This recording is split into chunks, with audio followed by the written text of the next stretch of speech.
Hey everybody, this is Haley Moe with La Crosse Promise Future Center, and today I'm going to talk about time management and organization.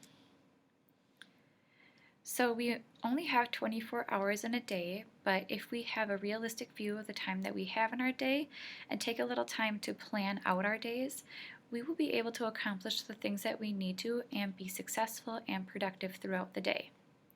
Now, a tip that I would have for a lot of students is to take care of tasks immediately, which means if you have something small to accomplish, make sure you take care of it immediately because quickly it can become a large task. Like, for example, a paper that you might be writing. I know at our house, this is our kitchen countertop. If I have a piece of paper on our countertop and I don't take care of it right away, if I don't recycle it or don't file it away for later use, it will quickly become a large pile of papers, which for me becomes very overwhelming.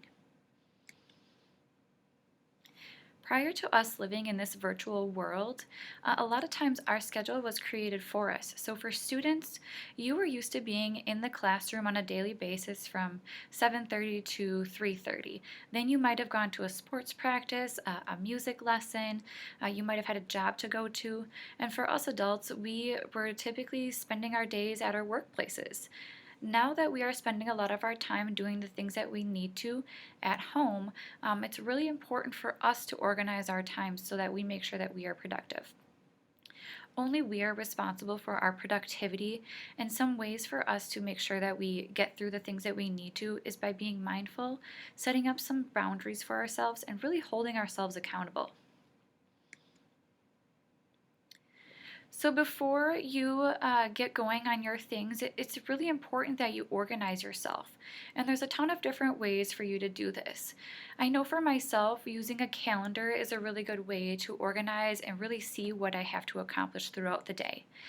Additionally, if you think a folder, either in a Google Drive or an actual physical folder, is going to help you organize yourself and your classes, then make sure that you set that up for yourself. I'm a huge proponent of task lists because they help me see the things that I need to accomplish throughout the day. However, if my task lists are too big, it just becomes really overwhelming. So it's really important that I break down some of those tasks and projects into smaller, doable actions. That makes me feel like I can check off more check boxes throughout the day. Whatever works best for you is the things that you should be doing in order to organize yourself and your time management. So make sure that you set yourself up for success. And by doing this, by doing some of these things in this list, you'll make sure that you are setting yourself up to really accomplish the things that you need to throughout the day. So make intentional choices. And what I mean by that is really hold yourself accountable. Limit the distractions that you have. So if that means that you need to put your phone in another room, if you need to turn off your television, or set yourself up in an area that you know that you can be productive, then that's what you need to do.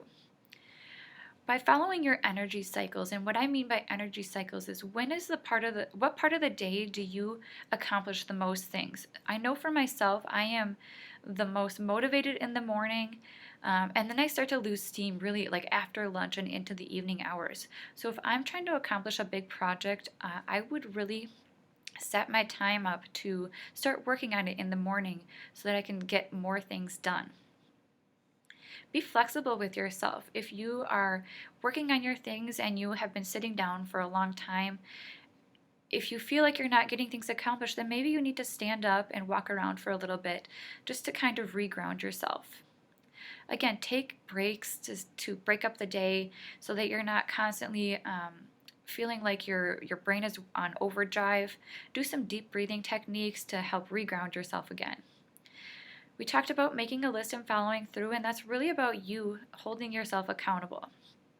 And lastly, manage and analyze your time in 15-minute increments. So I would highly recommend that you set up a timer for 15 minutes and work on one thing, just one thing at a time, one class at a time, and see how that works out for you. See what you're able to accomplish within that 15 minutes, and if it's not working out, then that means you should switch up your routine. You'll want to have some time management skills so that you can avoid burnout. Poor time management skills really can lead to overall poor confidence. It can lead to a student who's overwhelmed or feeling stressed, and I can imagine that having multiple classes a day and turning things in virtually can be a pretty stressful thing for students. So, honestly, I would really hope and encourage you to not be afraid of change. If something's not working out for you, please switch up what it is that you are doing. Ask for help, because we're all in this virtual world together, and we need to have a little bit of grace with each other and do what we can to support in one another. Time management skills are things that you can apply in every facet of your life, whether you are going to be in the working world, if you're going off to college. Time management skills are really things that you can do throughout the rest of your life to help you feel like you're not overwhelmed and help you feel like you're productive throughout the day. If you want to talk about some different time management skills or ideas to do for yourself, please reach out to Matt Gordy or myself. We're happy to walk through some of these with you and discuss some different ways that might work best for you. Lastly, please make sure that you are connecting with us. We have a Future Center website, a Facebook page, as well as a YouTube channel. I hope you found this helpful. Thank you and have a great day.